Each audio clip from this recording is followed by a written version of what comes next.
Je vous retrouve aujourd'hui pour une nouvelle vidéo plantation, en tout cas repiquage de pas mal de petites choses. La barquette que vous voyez là-bas, donc ce sont des semis que j'ai fait moi-même.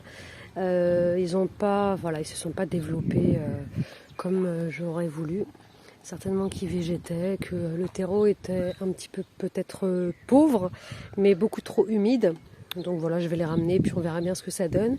Et là, ce sont des petites choses que j'ai achetées. Alors j'ai acheté quelques plants de tomates en plus. Des variétés un peu originales. Tomates orange green. J'ai acheté un plant de courgettes étant donné que là-bas, j'ai pas grand-chose qui a germé. J'ai pris courgettes spaghetti. C'est la première fois que je vais faire cette variété. J'ai pris tomates cerises, des jaunes comme celle-ci, j'en ai pris 2. Et j'ai pris également cette variété-là. Tomates cerises yellow pear shaped. Donc ça ressemble à des petites poires. Donc voilà. Et de l'autre côté, il n'y a pas grand-chose qui a germé. Ici j'ai de la ronde de Nice, courgette ronde de Nice qui a germé. C'est la seule qui s'est bien développée. Sinon pour le reste, c'est bof. Là c'est du cornichon. Là c'est le cornichon aussi. Là c'est la courgette jaune. Ça fait quand même un petit moment que je les ai mis. Ça c'est quoi? C'est concombre. Ici concombre aussi. Bref voilà, pâtisson jaune. Là-bas on a des concombres, courge musquée. J'en ai 2, bref, voilà. Je vais mettre et puis on verra bien ce que ça donne en terre. Alors je profite du jour pour venir parce que ça fait 2 jours maintenant qu'il pleut bien dans le potager. Après une période de sécheresse, il a bien plu dans le potager. Donc là je profite d'une petite heure je crois d'accalmie pour venir planter tout ça. Donc voilà, c'est parti.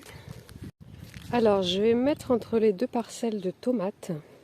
Donc à gauche et à droite j'ai des tomates et au milieu je vais mettre mes courges. Donc au fond je vais mettre les courgettes vertes.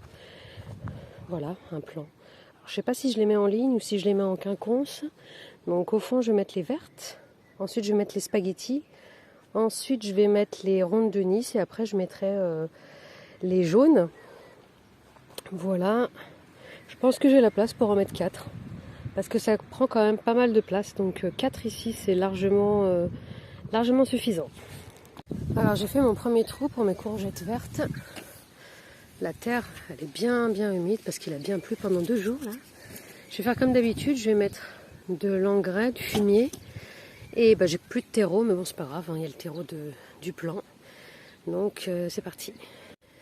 Donc on est bon pour la courgette Astia. Donc c'est la plus simple. Mais bon c'est c'est une valeur sûre, donc ça c'est bon, je mettrai l'étiquette après. À côté j'ai fait le trou pour mettre cette fois-ci la courge spaghetti. Il me semble qu'elle n'est pas coureuse, donc voilà, ça devrait lui suffire comme espace. Je crois qu'elle n'est pas coureuse, je vais me documenter après l'avoir plantée, mais voilà.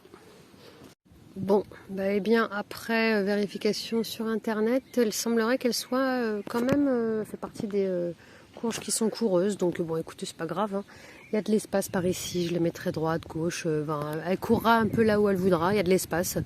Donc on va la mettre quand même ici, parce que mon autre espace pour ce qui court, c'est pas prêt. Et voilà, c'est planté, donc là, j'ai ma courgette, comment elle s'appelle, Astia, courgette verte, plantée ici. Ici les courgettes spaghetti, voilà, elle est bien développée. Ce sont ces 2-là des plants que j'ai achetés. Et là, donc la ronde de Nice, courgette ronde de Nice que j'ai fait germer il y a un petit moment, mais voilà, elle végétait, donc je la mets, je prends le risque de la mettre. Je vais mettre des granules bleus pour les limaces. Et attention, et ma courgette jaune, donc ma courgette préférée, voilà. Tout ce que j'ai pu faire cette année. Je pense que mes graines sont trop vieilles, elles ont 3 ans. Mais voilà, je la mets quand même, je vais mettre ce qu'il faut autour. Des granules pour pas que ça se fasse manger, parce que là on a que les cotylédons. Je crois qu'on, même pour les courgettes, on appelle ça des cotylédons ou pas, vous me direz en commentaire. Bon, c'est les fausses feuilles, c'est pas les vraies feuilles, donc voilà, on verra bien. Je vous montrerai des images plus tard si ça s'est développé. Donc voilà, je continue avec le reste mes pâtissons. Et puis voilà. Alors j'ai mis des granules anti-limaces. Mais pour ces deux-là, je pense que je vais leur rajouter. Alors, j'ai pris mes bouteilles. J'ai coupé le haut. C'est surtout pour éviter qu'elles se cassent avec le vent parce qu'il y a pas mal de vent. Et ce sera les protéger encore plus contre les limaces. Voilà, j'espère que là, au moins elles peuvent se faire arroser. Mais en même temps, elles sont protégées. Voilà. Qu'est-ce qu'il ne faut pas faire pour avoir des courgettes? C'est mon légume, un de mes légumes préférés, donc j'y vais, j'y vais à fond. Ce que je vais faire, c'est que ma parcelle pour planter tout ça n'est pas prête, malheureusement, donc je vais les mettre là-dedans. Le temps de revenir, de préparer, parce que ça peut prendre plusieurs jours. Donc voilà, je vais transplanter un max de trucs par là-bas, et puis pour essayer de les sauver un max.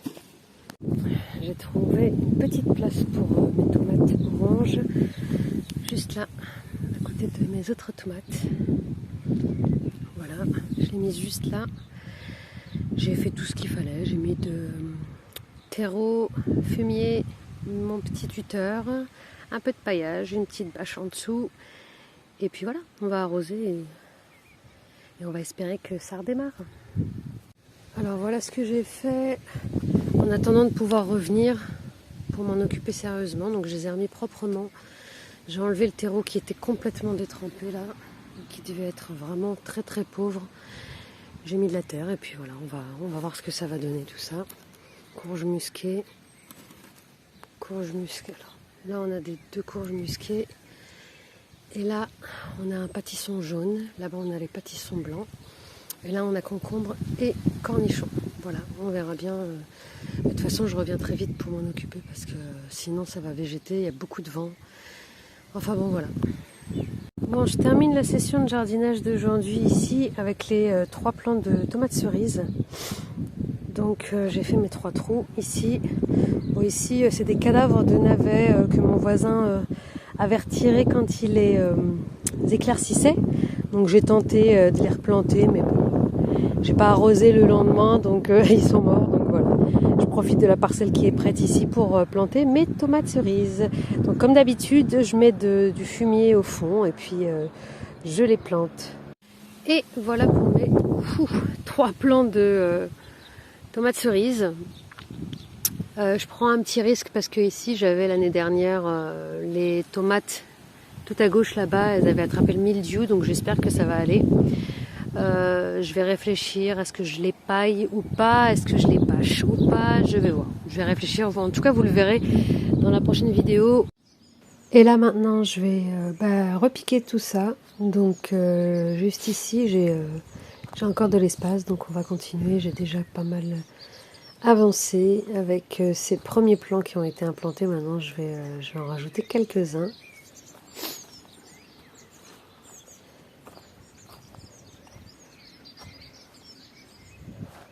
Je vous montre un petit peu tout l'espace que j'ai pour que ça puisse un petit peu courir parce que tout ça c'est des variétés coureuses. Et voilà, donc tout est en place.